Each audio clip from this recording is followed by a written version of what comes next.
I was applying for the visa, I had to first of all get there's a kind of letter you need to get from your school. It's called the CAS. So basically that's like the school saying that they are the ones sponsoring that visa to basically permit you to come and study in the UK.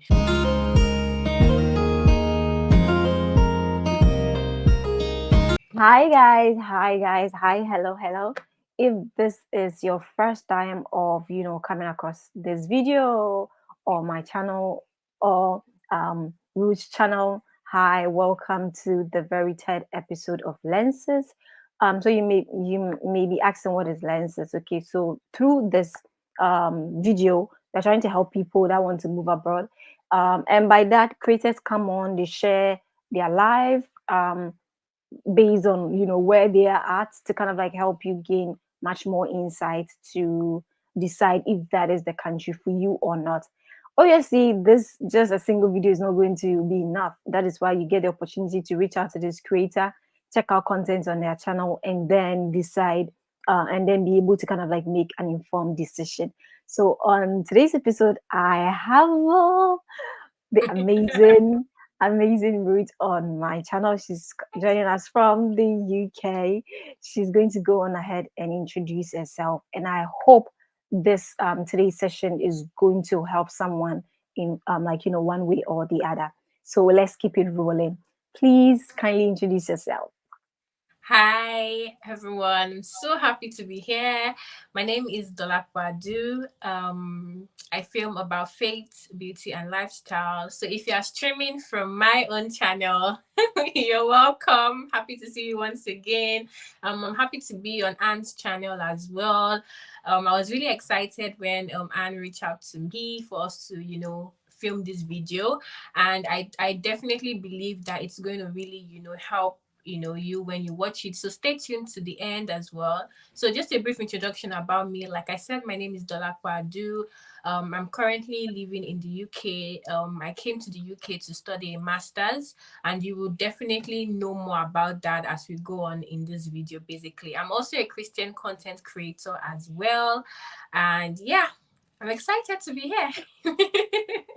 Yep. I know you've mentioned that you came to the UK for your master's, but then can you tell us about the university you studied at, and then the year you actually moved to the UK?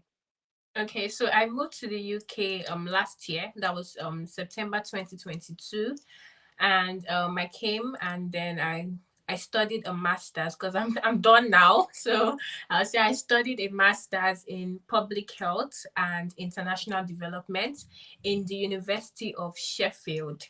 So I was opportune to get a fully funded scholarship, which I'll probably get into later. But yeah, that's it. So I've been in the UK for about a year plus now, and I would say yeah, it's been a ride. Mm. Next, we are going to talk about like how easy was it coming to study in the UK? How easy was the application? We're going to talk more about the scholarships later on as well. And how easy was the application? Just basically, Okay, so that's applying to the university, right? yeah. Okay, so basically applying for a course to study. I don't know how it is for undergraduate students, but because I studied a master, so I'll be able to talk more about if you're coming for a postgraduate study or a master. So what I would say Mm. is that basically the first thing that you should definitely do is check out the website of the university you want to go into.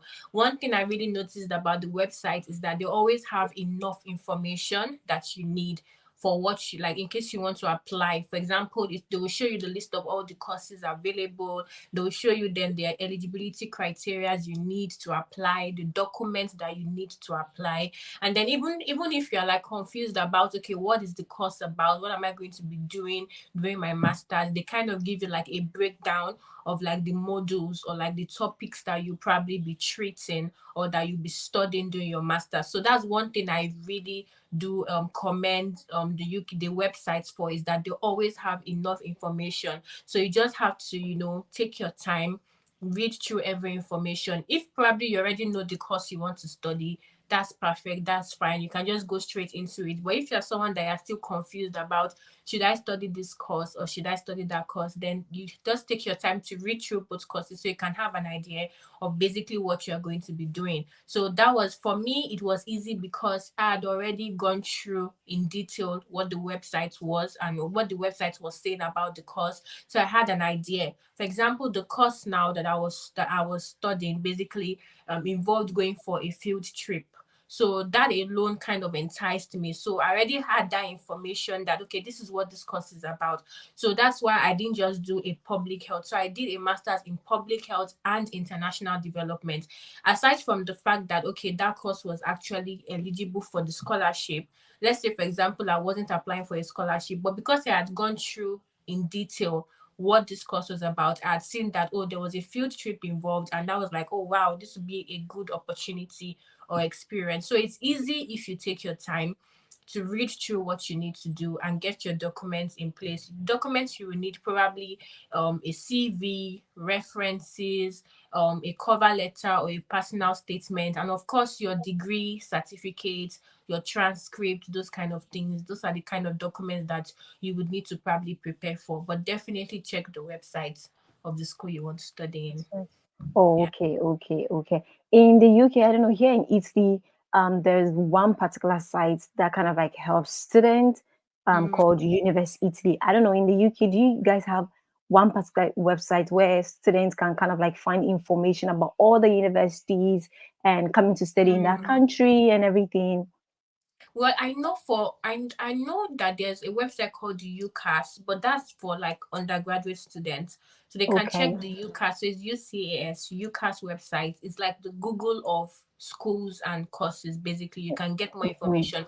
But for postgraduate studies, there are lots of websites actually available. Like Okay. if you just do a normal Google search and search for the course you want to study in, master, let's say for example, masters in public health, you see loads of websites that will list out all the schools that are offering that course as well. So I don't know a specific one for postgraduate, but I know for undergraduates that want to maybe travel to the UK to do their undergraduate study, they can check the UCAS website. Oh, okay, okay, okay, okay. So those of you with Italy, like those of you who want to consider Italy as well, with Italy is just like you have Universe Italy and you can find every information about coming to study in Italy, the Wow. universities, yeah, whether the course is in English or it's going to be in Italian, like everything, every information is there, which is actually really helpful Mm-hmm. for international students. So whether you're coming for undergrad, postgrad, PhD, like every information is actually really there and it's so helpful because coming to stay here the process is a bit, I think that's why maybe in the UK it's a bit easier, but in here the process is so crazy and I think Wow. it's really helpful, like that side makes it a bit easier as well. And let us touch a bit on the visa application process at your end, because I know like it's a thing. So many people want to move and go and study in the UK, in Canada, in the US, and all that kind of stuff. So I'm sure it might be very very difficult getting like the visa.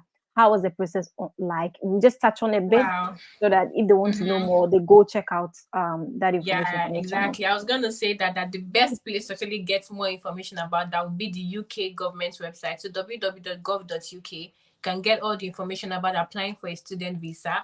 But I'll just give my own experience about applying. So when I was applying for the visa, I had to first of all get there's a kind of letter you need to get from your school. It's called the CAS.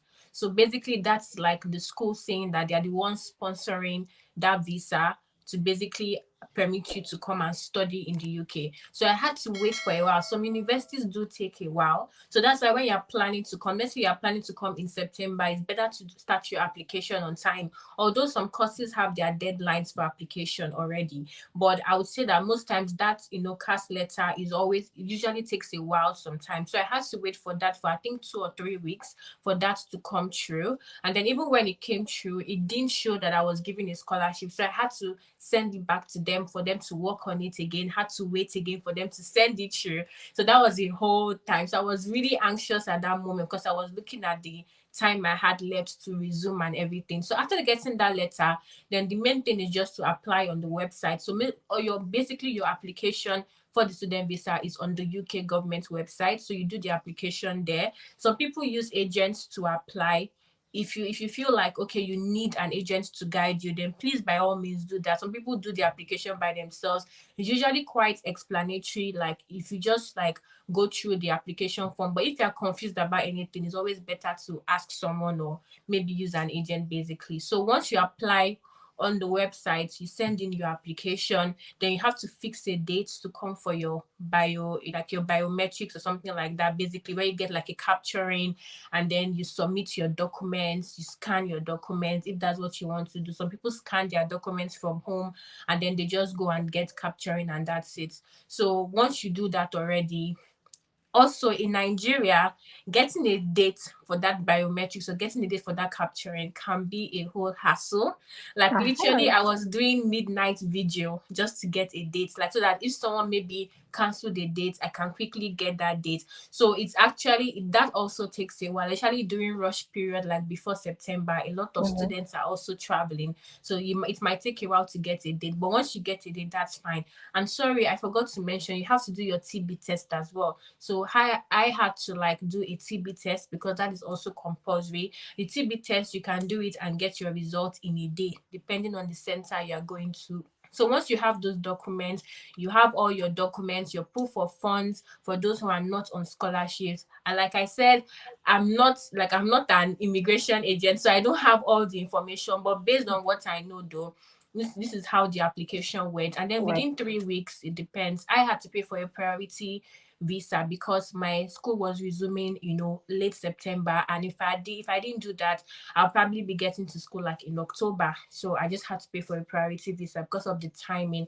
But usually it takes 3 weeks to come out. So yeah, that's basically the application is not so stressful, but it's all those little things that you have to do that makes it, more like burdensome and all. But aside from that, the application is quite straightforward if you already know what you are doing and you have it, like all your documents and all. Something Yeah. like How that. is it like Oh. for Italy? Well, here it really, really can be stressful. And it also Mm-hmm. depends on the embassy because usually there are differences in the requirements, depending on whichever embassy you're coming from or whichever country you are coming from. But then basically like in Ghana, in Nigeria, at the end of the day, just like the documents you mentioned, you have to submit every document in relation to your study, and then the school have to prove that they are the one you're coming to study there, so they are sponsoring you. And then for that you need to there's something here in Italy. After you get admission, you have to pre-enroll to that university, and they will kind of like they are going to validate it and send that information to the embassy. So when you apply for the visa, because of the that information that the embassy have received, they know it's a school that is kind of like that is sponsoring you, so it kind of like quickens the process. And at the end of the day, you still have to show proof. Like here, I don't know if proof of funds is a thing in the UK too, but then you have to show that, you can be able to take care of yourself Yeah. while studying. And then most of the time, that is what stops a lot of people from actually being able to come in. Because if they see that you don't have any means to come and Mm, study, sometimes you might even have the money, but then they're going to check the source of that money and then to find out whether it's something that can keep coming, to kind of mm, like support you out there. And then if wow. it's not possible, you are not just going to get the visa. So sometimes it can really it's a struggle, like sincerely. But some people to get it like within 24 hours. Easily. So I think Mm, it depends. Yeah, I think it depends at the end of the day, each and everyone and their faith. So just follow the requirements by your specific embassy, and then just hope for the best, basically. The next thing I want us to talk about, anyone that is moving to study abroad, either in the UK, in Italy, anyone that also wants to move to kind of like live in these countries, not necessarily just study, but into kind of like work as well. There's something everyone wants to know. What are some of the things that these people need to know before moving in? What skills Mm, do they need to come in with? Because even as an international student, you should have some skill sets that differentiate you from the others. Because most people are coming after study, they want to be able to live in like in that country. And sincerely, school is not going to give you all the needed skills like within that time frame. mm, So what are some of the things these people need to look out for in coming to study or moving to this country, and what skills do they need to come on board with, mm. you know? Okay, that's actually a very good question because to be honest, a lot of people most times when they come to study, they want to get a job afterwards. So I would say it actually does depend on at what stage you are coming in. So for example, someone that is coming in immediately from university, let's say they just graduated from undergraduate degree and they're coming in for a master's immediately, they won't probably have like work experience, so they might not necessarily have as much skills. But what I would say is that during your own, like let's say for example you are watching this video and you're still like, let's say you are still like in school, you still have a year or two before you graduate and you're planning to come maybe to do your masters in the UK. I would say at this point that you're in now, try and do some volunteering where you are, because one thing I realized is that by volunteering you're also gaining some skills. So skills like for example maybe time management skills, maybe having like a team spirit, because most UK employers, those are the kind of skills they are looking for. Good communication skills as well, like in terms of like oral communication and written communication. Those are the kind of like soft skills that they are looking for. And let's say for example you are someone that is into like tech and all of that, of course you want like all those like technical skills as well, so that if you are able to start looking for a job, you can add that okay, you have experience in this. So for someone that is probably working before they come to do their masters, for example, I would say where you're working at now, there are some skills that are peculiar to your job and I believe that you should have. So like I said, for in the tech world, they have technical skills like people that are software developers, they have skills in like HTML, JavaScript, and all of that. So those are skills that you can now put into use. So even after your master's and you're looking for a job, you can get that. Also, it's very important. I think communication skills is good for everyone. Like in terms of written communication, like how can you pass message across? And are you like someone that can work in a team as well? So how can you show that you're working in a team? So based on your work experience as well, have you worked in a team while you were in Nigeria or whichever country you're coming from? These are things that you can put to use. One thing though about working in the UK is that even if you have 10 years of experience in another country, compared to someone that had maybe 2 years experience in the UK, they are more likely to pick the person with 2 years experience in the UK. Now, it doesn't apply to everybody, but that's kind of what I've been seeing so far. Like when people have shared their experience to me, because you could see people with 5 years, 6 years experience in Nigeria, and they're coming for a job that probably requires that kind of experience, but because they don't have the experience in the UK, they might not really be considered. So that's why when you're coming, come with the mindset that you're coming probably to start at an entry level job. So even if you Mm, have 6 years experience in Nigeria, you might most likely start with an entry level job here in the UK,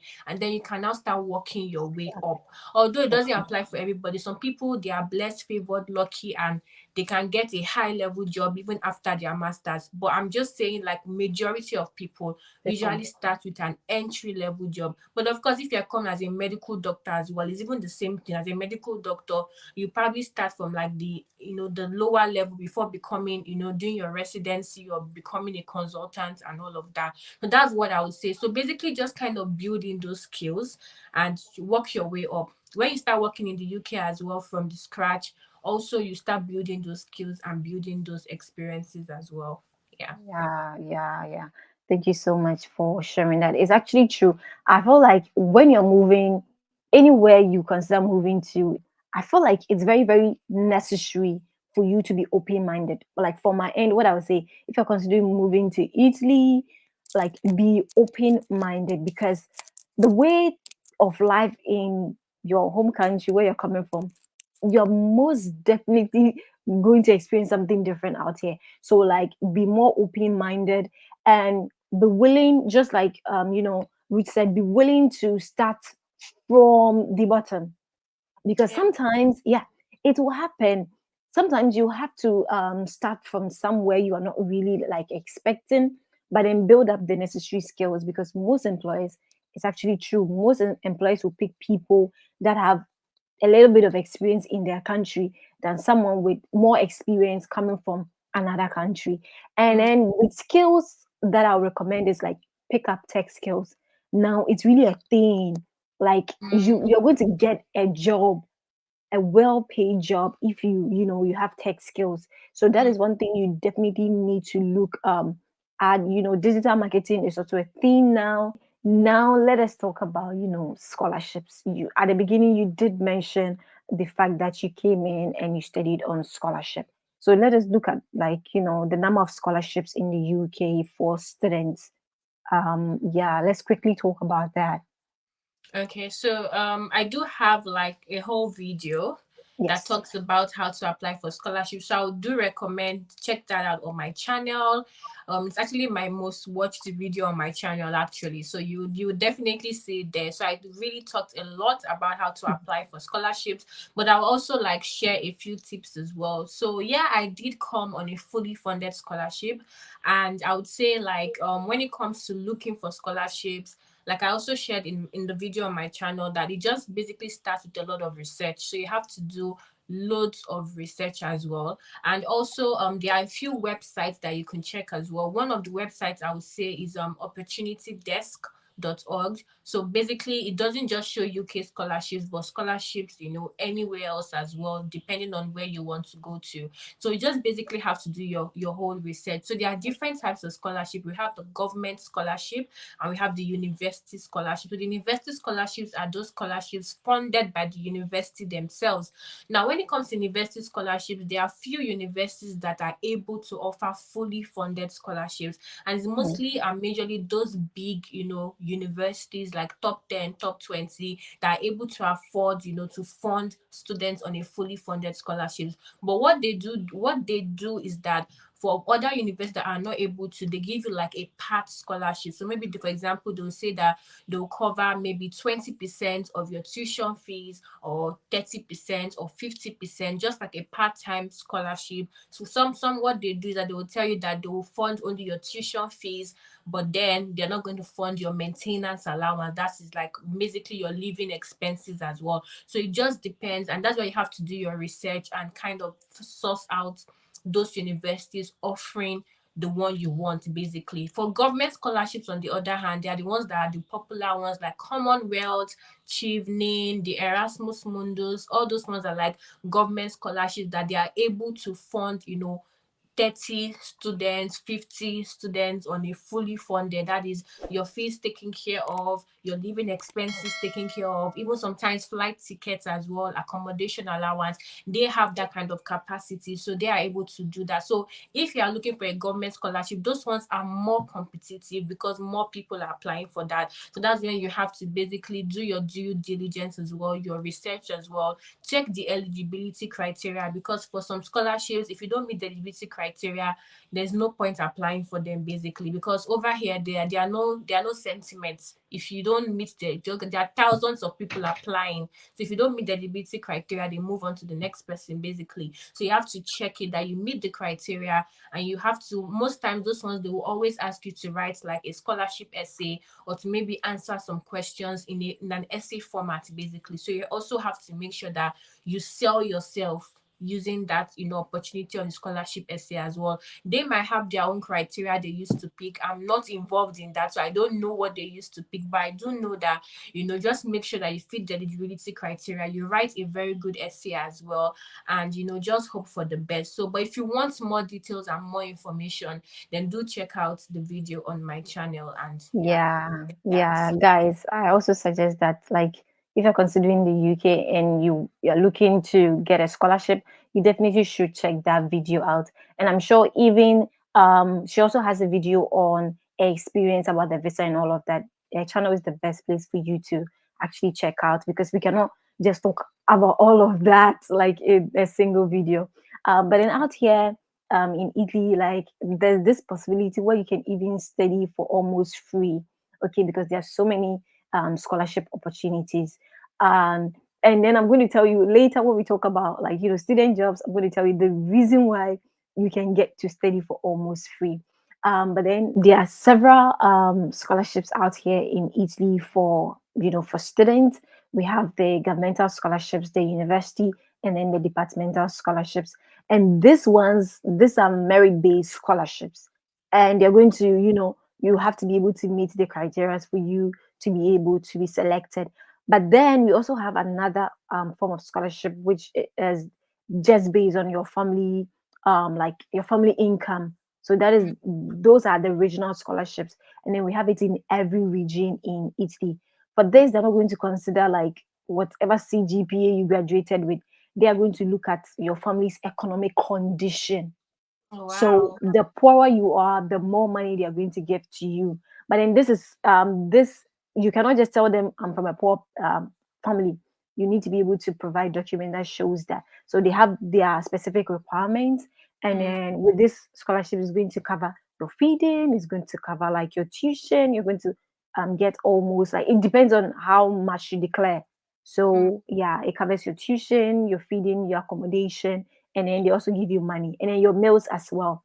So these are the options. I have videos on about this on the channel, so definitely do check it out for my channel as well, so that you get to know more about yeah. this. Yeah. With the governmental scholarship, the popular one in Italy has to do with the MICE scholarship, and then the Invest Your Talent in Italy scholarship. So you guys can also definitely check it out Mm, about that on my channel as well. So we are going to move on to student jobs. mm.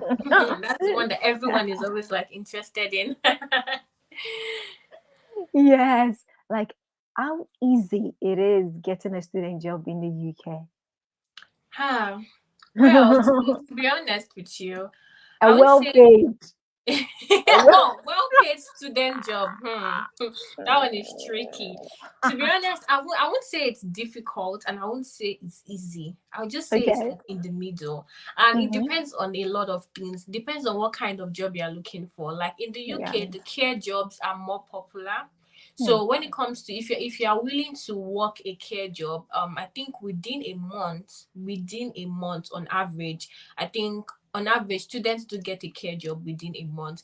And like I said, it depends on different factors as well, and what kind of job you are looking for someone that is on a scholarship and your maintenance and living expenses is being catered for. You probably not be looking for a very demanding part-time job. So for me, for example, I worked as a student ambassador in school, and that's basically kind of being there like to help other students that are coming in, and to kind of show them around the university, tell them what university life is about, just basically that kind of welcoming them, let them know what the university is about. So of course those kind of jobs are not jobs that you'll be able to raise your school fees from, or be able to pay your rent from, because those are jobs that of course, how many hours you work in a week is not probably, it might not even be up to like 13 hours in a week that you're working. So that I say it all depends on the person. So for someone that is probably coming to raise money for their fees and probably needs money to pay their rent and all, will probably look for a job that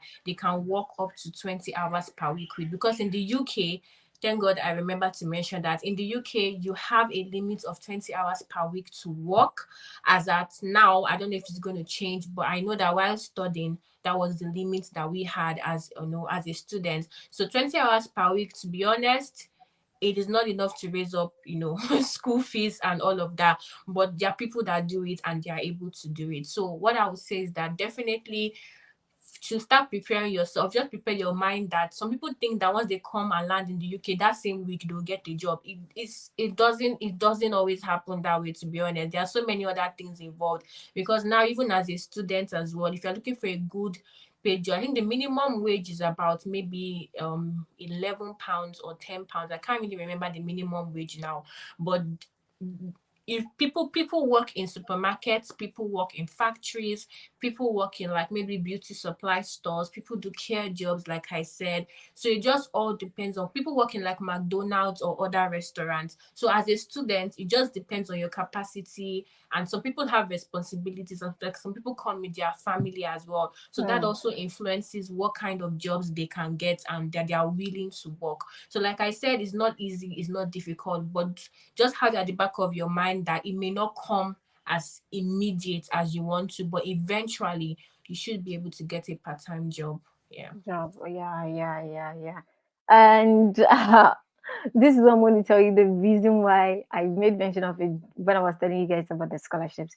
Here, it's actually pretty difficult getting a Wow. student job. That is why Wow. we are covering everything for you with the scholarship, so that like Mm, the mind is for you to be able to come and actually really study, because mm, the like the expectation is really high with the studies, and it's wow. really intensive. Yeah, but then you can get like jobs. We here it's also 20 hours for students, so you can get jobs Mm, like, okay. yeah, yeah, you can get jobs like babysitting, teaching English, and all of that. Yeah, but then if you can also, if you are looking to really make money while studying, Italy is not a place for you. Like, people will not tell you the truth, but me, I will tell you the truth, like right to your face. Wow. If you're looking to make money while studying and be able to take care of your entire family at home, please, it's not a place for you, because even, even the minimum salary is like on the floor, like it's on the floor. And then as a student, you get people that will not even want to pay you like well enough. So because of that, if you are looking to get money, then no, it's not a place for you. But then if you really want to study and your expenses and everything need to be catered for, then it is the place for you. But then the student jobs are just the normal things I've mentioned. And that is why I think um that is the more reason why I spoke about having tech skills, Mm, because with this one you can get even a remote job anywhere in the world while studying. mm, true. Yes. Yeah, and it's really going to help you. With that, you can make money out of it because you're using like your skills and all of that. So that is why I was like, you guys really need to pick that skills before, if you are really considering moving to ED, before kind of like coming in, because it's really going to Mm-hmm. help you to get a very, very good job. And I've Mm-hmm. experienced that myself. That is why I'm highly advising that. And outside of that, look to um, you know, um certification programs that help you kind of like teach English, because so many people, like, Mm, it's booming. That one you're going to get paid for it, like to teach English. Yeah, so do the CELTA and all the other courses that will kind of like help you to be able to mm, teach English. Speaking English is not enough. You should have certificate that show that you can teach it to be able to mm. earn good money. Yeah. So that is that about the student jobs. You can check like you can check specific videos on our channels to kind of like know more about that as well. But then we are going to move on to something which I believe is very, very like important: general life in the UK and Italy. Okay, Mm-hmm. so what is the life like in the UK? And care to share with us? And outside of that, like with racism as well, because someone moving anywhere in the world, we want to know how's the situation like. Like, are people treated fairly? If you kind of like qualify for a job, would they want to give it to you? Not Mm-hmm. considering your skin color and all of that. So Mm-hmm. let's touch on that. Um, well, I would say life in the UK, I think it's first of all having that understanding that the system here is different from back home. The culture is different, so you definitely have some culture shocks as well when you come. And but I would say in terms of like basic amenities that is provided basically, there's 24-hour, power supply, the roads are good, the hospital system or the healthcare system is not the best, but they are definitely, they are definitely doing, they are doing well, I must say, to be honest. Although other people have like different opinions about that, but I would say like at least they are doing something. Like if you need a doctor, for example, when I was in uni, we had like a uni GP, like a uni general practitioner. So whenever we just needed this thing, we had like there's an app that you can basically book an appointment. You can even choose the doctor you want to see. It was basically easy, although they have their times. Like I said, they are not perfect, they are not the best, but I believe that they are trying, to be honest, Mhm. or to be fair. So I would say that is it. And also when it comes to like also in the UK, everyone is minding their business, everyone is going on their own. So it can get really lonely as well. Especially if you're coming in alone, you're not coming with any family. If you're coming in as a student, you might get really lonely. So I would say as much as possible, try to, join a community. If you're a Christian, join a Bible believing church, interact with people, make friends as well, because that will help you in terms of that the loneliness part. And also when it comes to like being discriminated by skin color, I haven't experienced that, and some other people may have experienced that. But I would say since I've been to in the UK, I've not experienced racism or any discrimination because of my skin color. And I know that over here in the UK, organizations can be fined or they can be actually sued if the government or any the people that are in charge of this find out that they are refusing someone a job because of their skin color.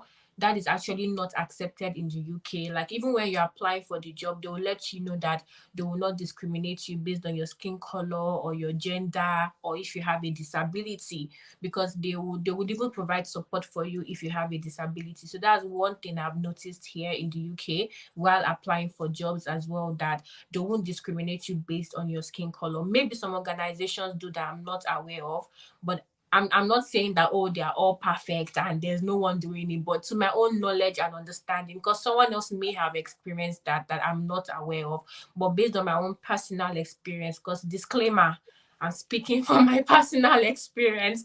So based on my own personal experience, I haven't faced any discrimination because of my skin color in terms of like jobs and all of that. If you have the right experience they are looking for in the job, and for example, now when it comes to we now as international students or international or foreigners, we do need sometimes, like for example, you would probably need a visa sponsorship. So what is going on now is that most organizations are not offering that sponsorship. So that's where like there's kind of like battle, and then people are like, oh, they are applying for jobs that are not giving the visa sponsorship, that kind of thing. So that's where there's like the headache there. But aside from that, yeah, I think it's fine, to be honest. Yeah. To be How honest, is it like in okay. Italy?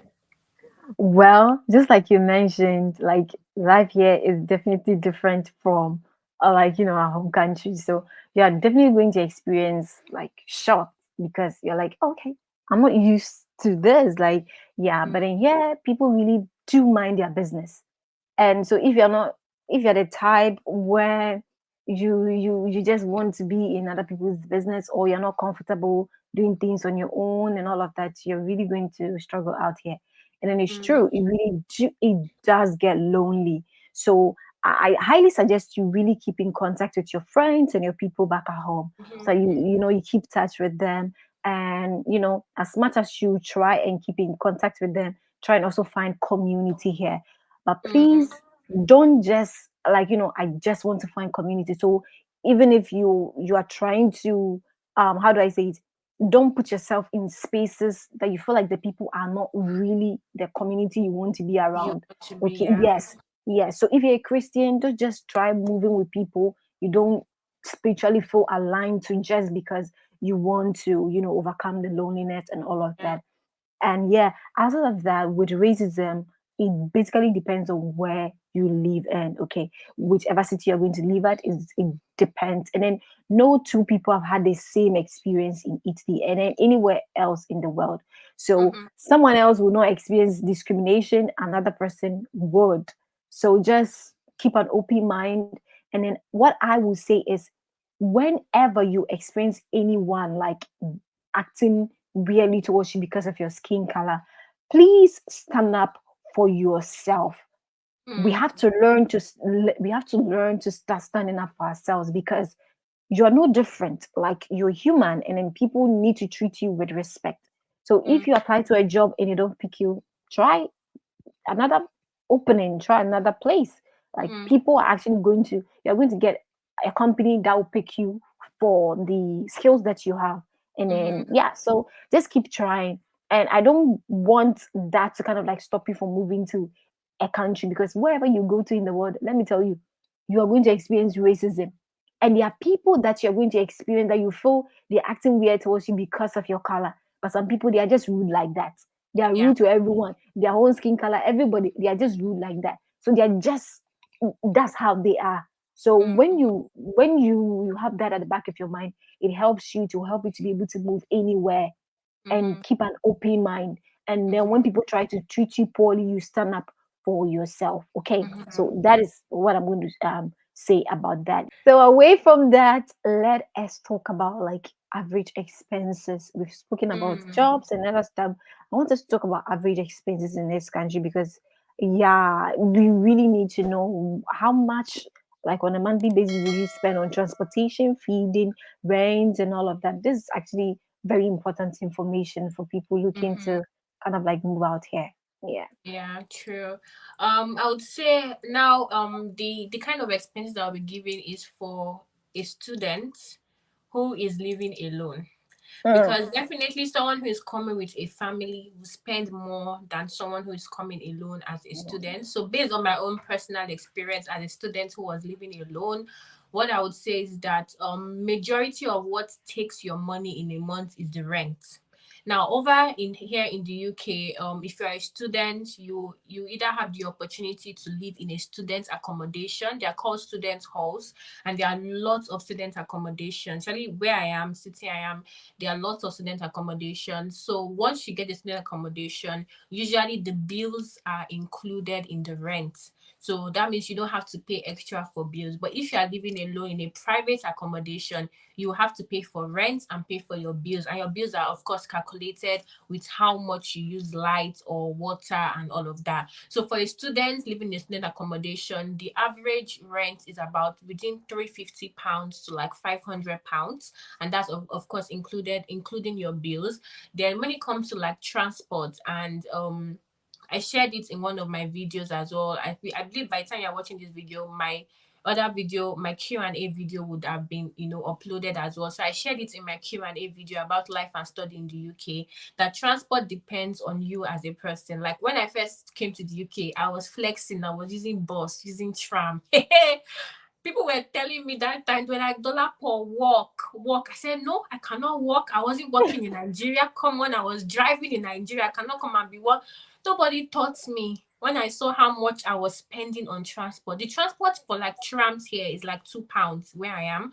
And that's like £2 for bus as well. So imagine you're going to school like let's say 3 times in a week and you're £2 to and fro, and that minus Sundays, for example, if you have to go to church on Sundays, or let's say you have a weekly church activity. Now, for example, now I'm giving based on my own life and experience. So let's say in a week I could be spending up to like 16, £17 a week for transport.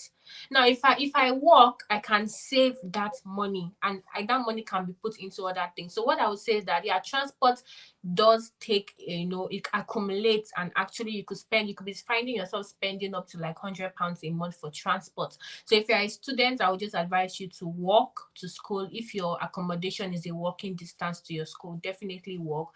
Then on food just depends on people. Some people eat more than others. Some people, they're mm, fine with just Indomie and noodles every day, so they might not spend so much on food. But I would say on average, you could spend close to 50 to £100 on food per month. And usually it's the Nigerian or African foods that are more expensive, you get, compared to the usual foods that you just buy from a supermarket. But food is not so expensive here in the UK, except if you are buying Nigerian or African foods. And to be fair, even those ones are not really so expensive, but they are more expensive than the usual foods. And then what else again? Maybe like social life, hanging out. It all depends on you as well. If you are a bougie person and you want to go to a five-star restaurant, of course you will spend a lot of money. But if I just go into like a McDonald's or a KFC or like a casual restaurant, you might not spend more than like 50, £70 a month on that kind of social life. So basically, those are kind of the things that you spend money on. But let's just say that on average, a student will spend between maybe 700 or £800 per month. And some people even spend like maybe like £500 per month. So it just depends on your lifestyle and it just depends on the individual. But I would say that it's the rent that takes the bulk of the money. So yeah, that's about expenses in the UK. How's it like in Yeah. Italy? Well, here it usually depends on the city you're coming to. If you move into the True. bigger and larger cities like, Milan, Rome, Bologna, they're expecting to spend more. You Yeah. understand? Yeah. But then at the end of the day, if you move to smaller Mm-hmm. cities, then especially on rent is going to be, on the lesser side. Mm-hmm. So I'm going to base off the expenses on these smaller cities. Yeah, because even getting accommodation in these bigger cities is even difficult. It's difficult, yeah. Yeah. So with these smaller cities, max you can spend up to like 350 euros on rent. Yeah, and then outside of that, feeding usually depends on you, and then most importantly, I think if you want to spend less on feeding, get like get accustomed early with the kind of like foods out here as compared Mm, to you wanting to still be eating our African food because that's what take majority of our money. So the moment you get so comfortable with eating the food out here, you're going to spend less. Then with transportation, just like you mentioned, like if you want to be taking tram, buses, and trains everywhere, mm, you're going to spend more. Even though here you can kind of like do a subscription, monthly subscription, and all of that, which lessens the cost. But then one sure way for a lot of students is that of like investing in buying a bicycle. So you take mm, it to and fro. So at the beginning, you can take buses and all of that. But then the moment you get to know the routes to your campus and all of from your apartment to mm, your campus, just invest in buying a bicycle. Then you'll be mm, using it to and fro.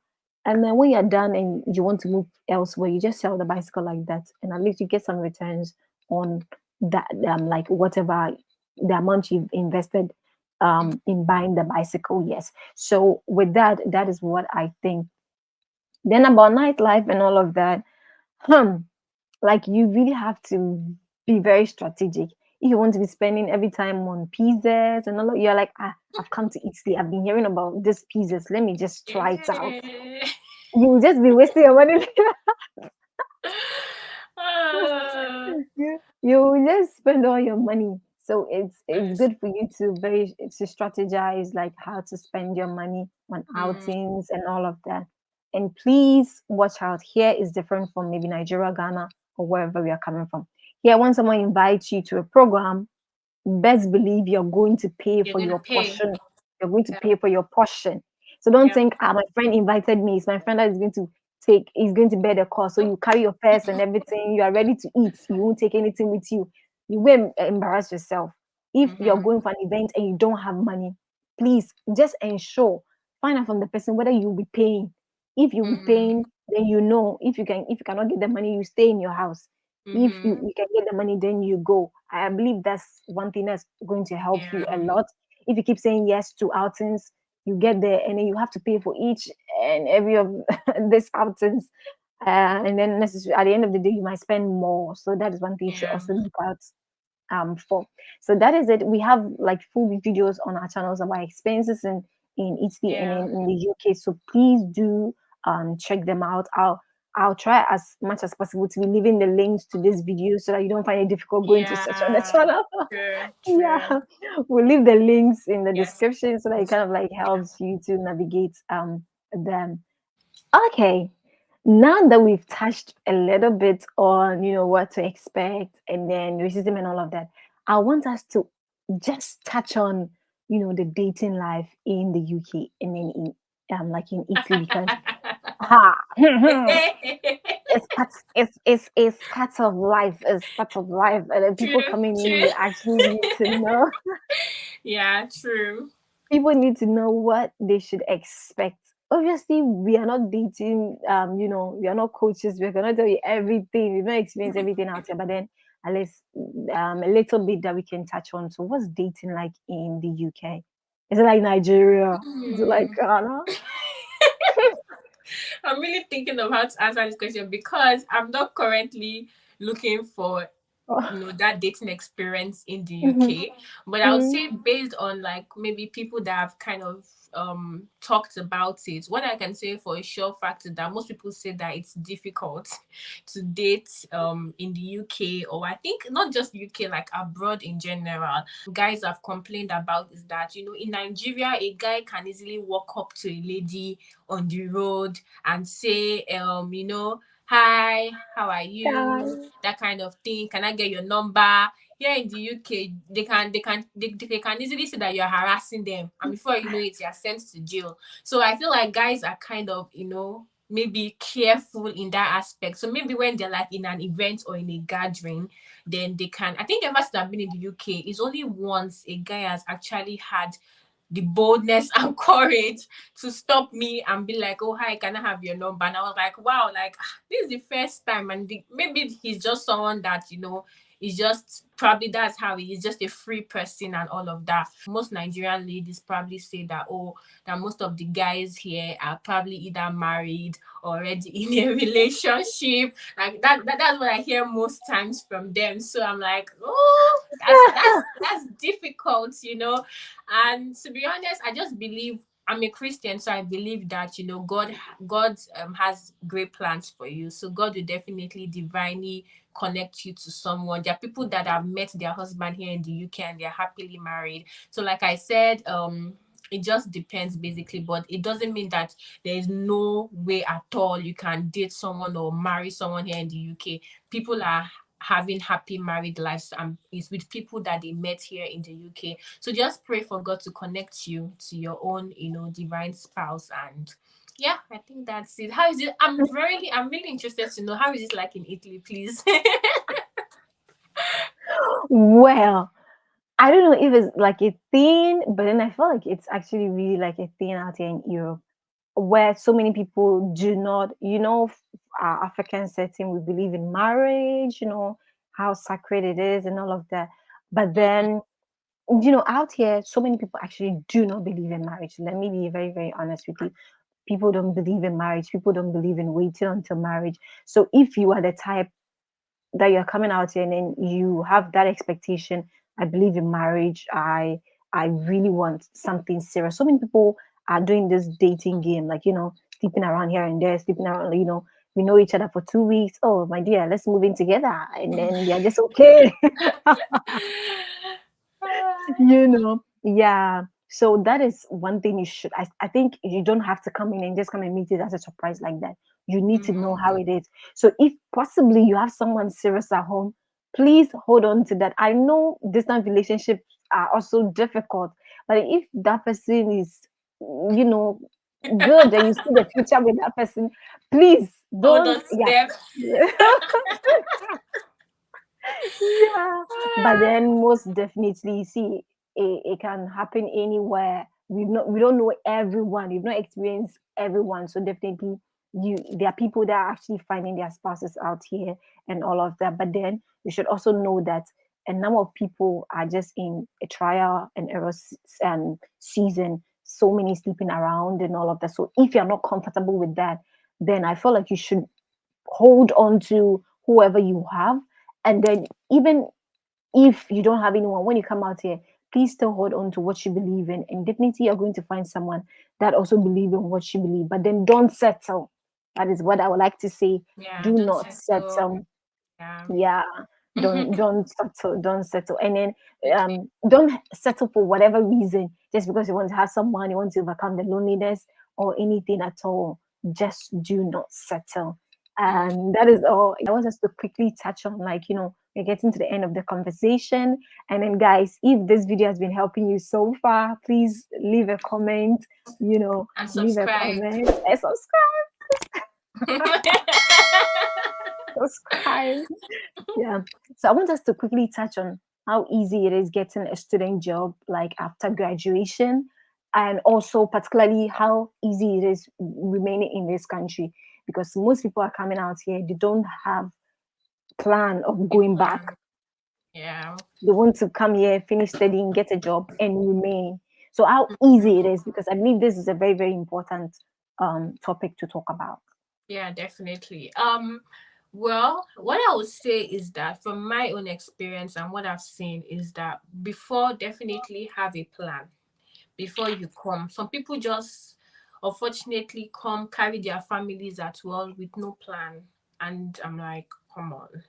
Like you need to have a plan. And when I mean have a plan, I don't mean like okay, you're just japping for japping's sake. Like I feel like people are just trying to like travel just for the sake of traveling.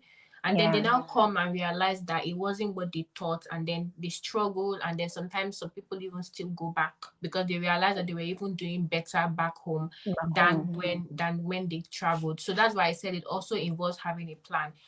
In the time, if you're coming as a student now, from my own student experience, I would say that your let's say you're coming for a master's degree, right?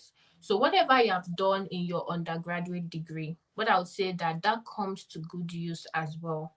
Like just because you studied a different course entirely in your masters that doesn't relate to your undergraduate doesn't mean that the experience you have or that degree you have wouldn't come to good use.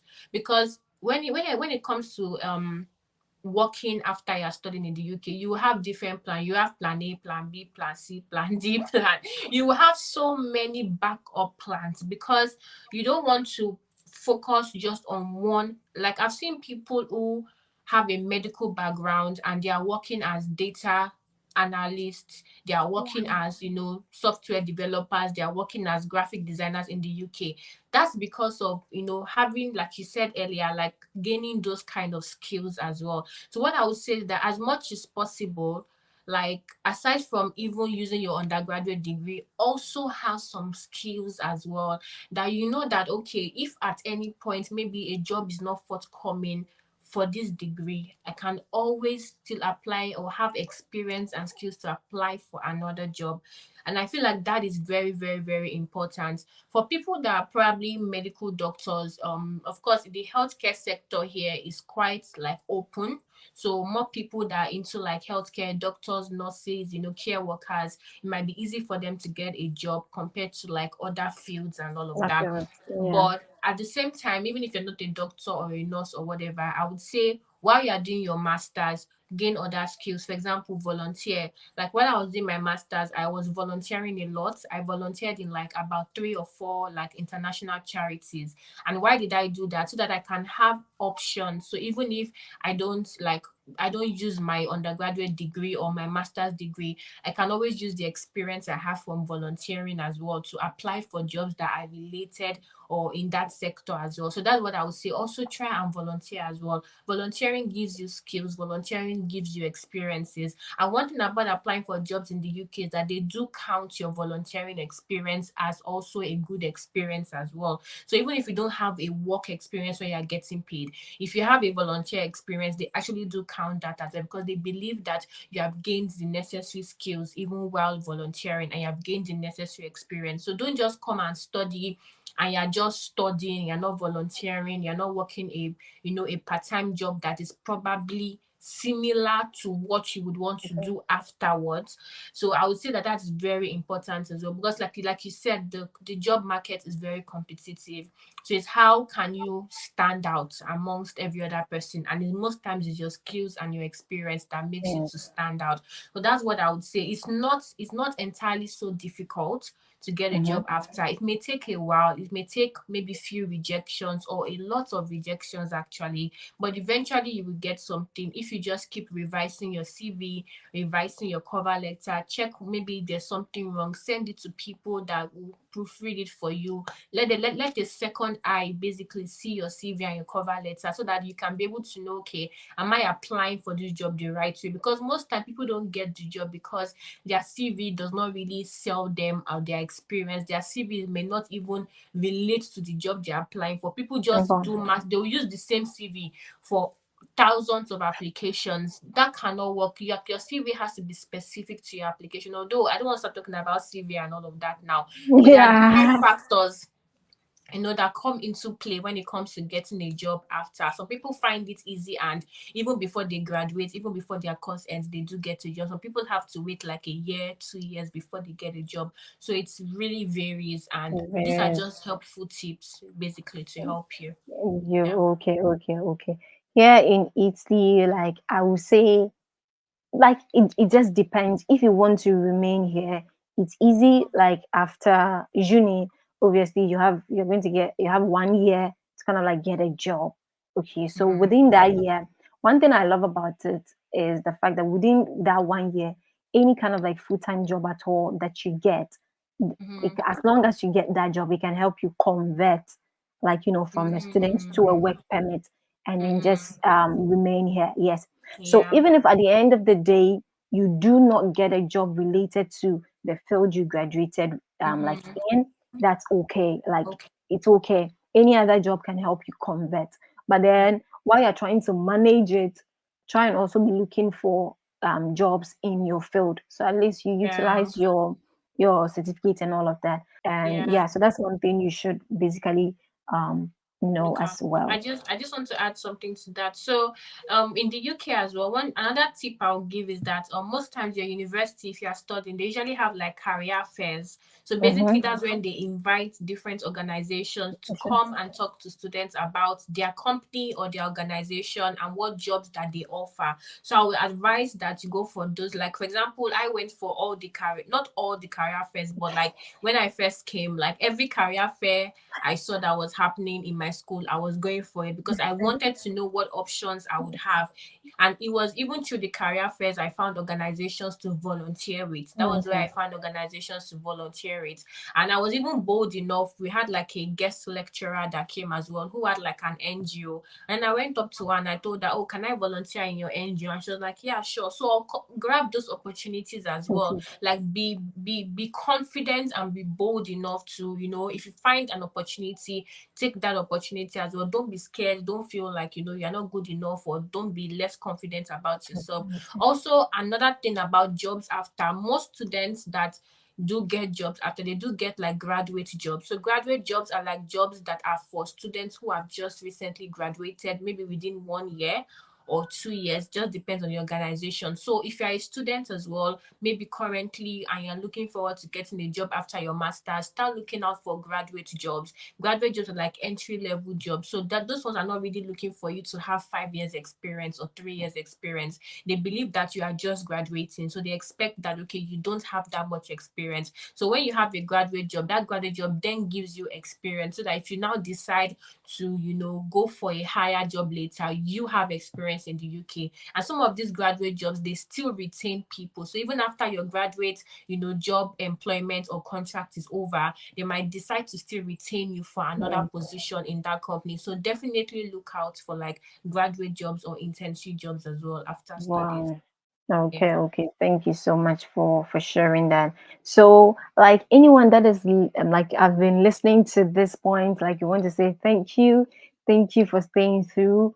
Like we're Yeah. about to wrap up, and I believe like anyone that wants to Japan and move anywhere will be asking this very question: like, do you think the UK is a place for study and work?